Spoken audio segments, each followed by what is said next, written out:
We continue the same exercise. We are in exercise, I think, 12.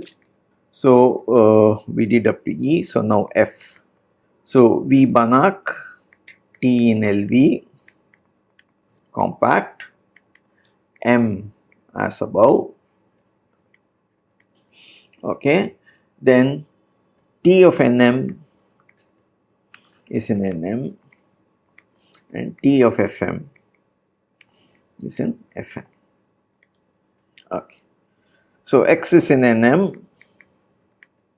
So I minus T M X equal to 0. So T of I minus T M X equal to 0, which implies that I minus T M of Tx is 0 because T commutes, and therefore this implies that Tx belongs to Nm.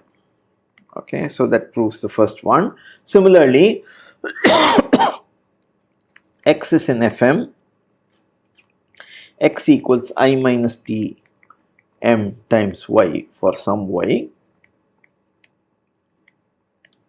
So Tx equals I minus T M T times that Y, which is equal to I minus T M Ty, and therefore which belongs to Fm again. Okay, so that now G I minus T therefore maps Fm to Fm is an isomorphism. So I minus T is continuous, T is compact, okay, because we are in a closed subspace, nothing has changed, and therefore let us assume, so X belongs to Fm means X equals I minus Tm times Y for some Y. Okay, so I minus Tx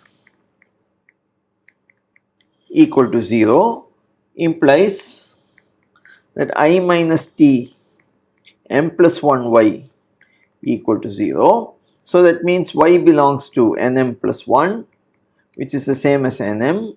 So I minus Tm Y equal to 0 implies X equal to 0. Okay, so I minus T is 1 1 T compact, so this implies on 2, and by the open mapping theorem this implies it is an isomorphism. Okay. So remark,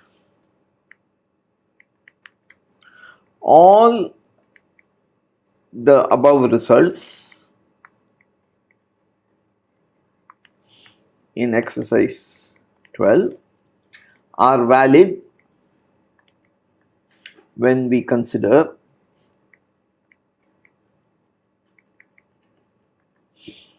lambda I minus T, where lambda not equal to 0 is an eigenvalue of T, compact of course, because you can write this as lambda times I minus T by lambda, and therefore all the results which we wrote before, they are all true. So we have then that the dimension, so M as above, then dimension of n of I minus, so lambda I minus T power M is called the algebraic multiplicity of lambda, and dimension of lambda I minus T we know is called the geometric multiplicity. It's the number of independent eigenvectors.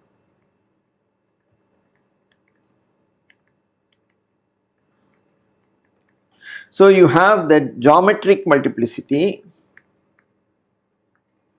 is always less than or equal to the algebraic multiplicity. So the number of eigenvalues, because it's an increasing space, and therefore the dimension is always larger. So you have this. If T is self-adjoint, compact, this implies that M equals 1, therefore algebraic multiplicity is the same as the geometric multiplicity.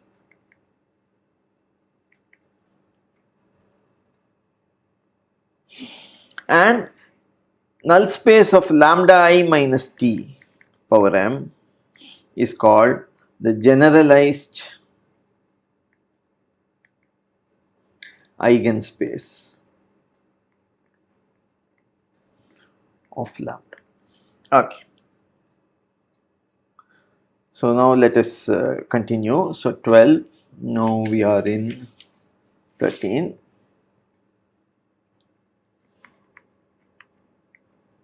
So V Banach T in LV compact, lambda eigenvalue of T not equal to 0.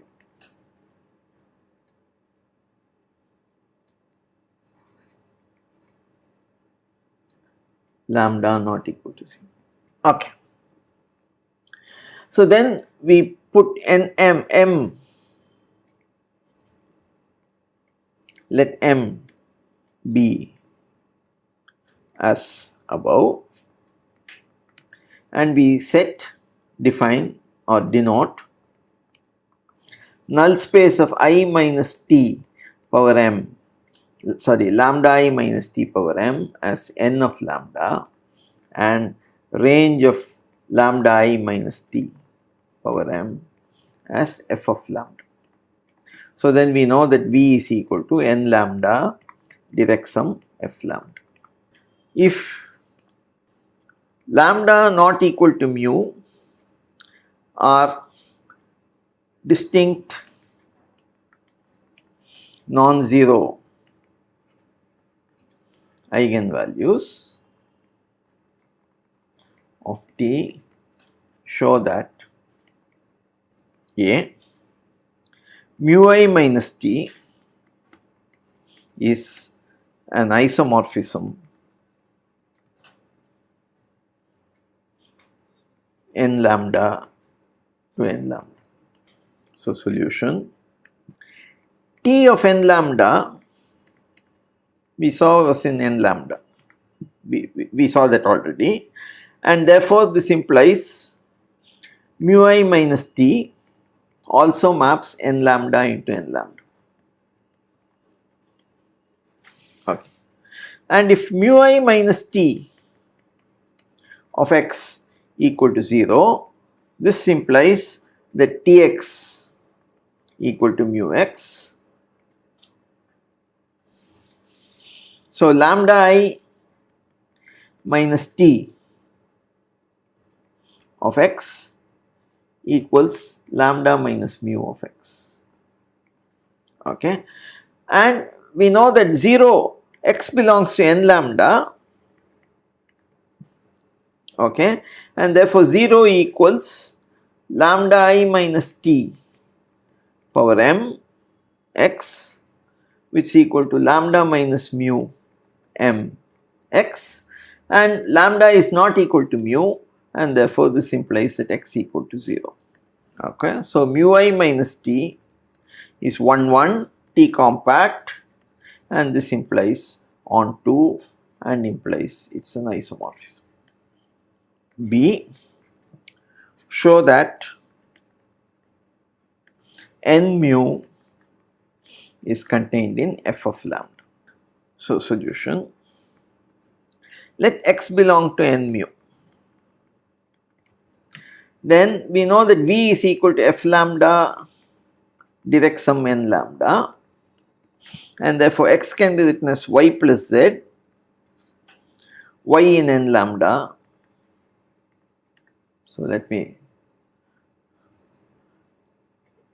n lambda direct sum f lambda, it does not matter, but it is better to z belongs to f lambda. Then for k large, you have that mu I minus t power k y, sorry, x equal to 0. There is some k, we know, because that is a number corresponding to the algebraic multiplicity of mu. Okay.